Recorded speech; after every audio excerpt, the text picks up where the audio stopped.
Stay informed with Human Trafficking 101. Did you know that in 2017 there were 4,460 reported cases of human trafficking in the United States? So what is human trafficking? The Department of Homeland Security defines it as a modern-day slavery involving the use of force, fraud, and coercion. There are three elements of human trafficking, the first being the act or the what, including transportation, recruitment, transferring, and harboring of individuals. Then comes the means or the how. This includes threats, abductions, coercions, and fraud. Finally, the purpose or the why. This includes prostitution, forced labor, and slavery. The most common type of human trafficking is forced labor. All work or services which is exacted from any person under the threat of penalty for which the person has not offered him or himself voluntarily. These victims are made more vulnerable due to poverty, unemployment, and corruption. The second most common type of human trafficking is sexual exploitation and prostitution. This is the coercing of adults and children to perform sexual acts against their will. These victims are made more vulnerable due to homelessness, domestic violence. Debt bondage is where a person owes a debt to another person and is forced to work that debt off. This is never able to be paid off and can be passed down from generation to generation. It seems to flourish in South Asia. Now let's talk about victims and their health risk. Victims are vulnerable due to impaired decision-making, which is affected by drugs, alcohol, and their current mental state. They have multiple sex partners, which increase the risk of infectious disease. There's a lack of contraception, which increases the risk of unwanted pregnancy. They are more vulnerable to violence, and they could be readmitted back into trafficking. Digging deeper in infectious health risks, we have HIV, AIDS, STDs such as chlamydia, gonorrhea, syphilis, and herpes, STIs such as trichomoniasis, skin infections like scabies, and lice. If any of these are gone untreated, the reproductive health system will be highly impaired.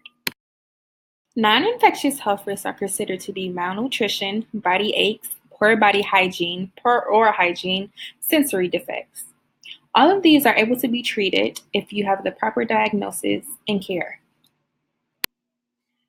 Now with our thinking caps on, let's look at research.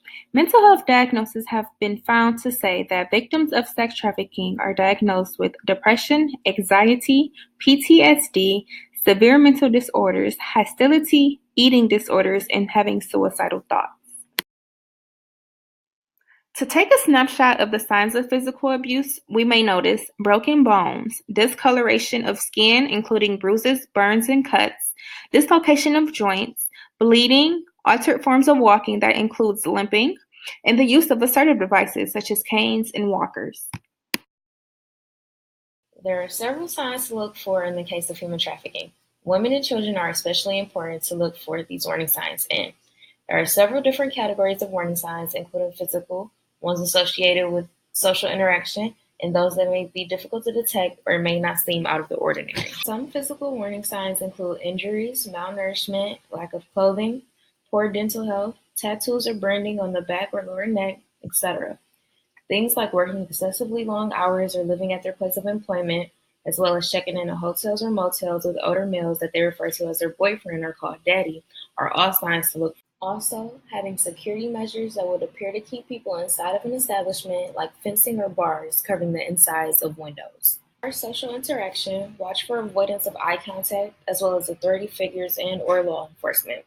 Also, if they seem to be complying with scripted or rehearsed responses, hesitate to stay where they live, or if they seem to be fearful, paranoid, submissive, or depressed.